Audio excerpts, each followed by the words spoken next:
ওই তুমি কি ঢাকায় থাকো যে জ্যামে পড়ছিলা? আরে না, ওই যে আমার বন্ধু আছে না সোহান, ও তো একদম প্রেমে হাবুডুবু খেয়ে অবস্থা খারাপ হয়ে গেছে। সোহান ভাই এমনও এক দেখাতেই প্রেমে পড়ে গেল? শুধু কি খালি প্রেমে, একদম ফিদা হয়ে গেছে গা। আর ওই যে মনে আছে না তোমার দিকটা আমি ফিদা হয়েছিলাম, এর ঠিক বেশি।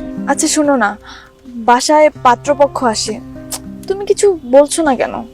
টেনশন নিও না, সময় হলে আমি আমার বাড়ির লোকজনকে নিয়ে তোমার বাড়ি চলে আসবো। জানো, কাল রাতে তোমাকে অনেক মিস করছিলাম।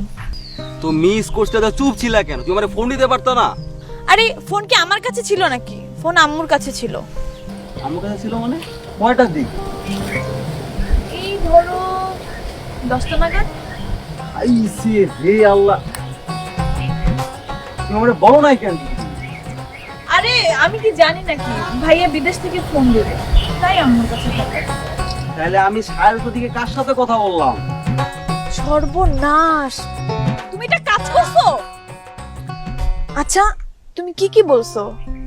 শুধু কি বলছি নাকি, ফোনে তো আদরও দিছিলাম।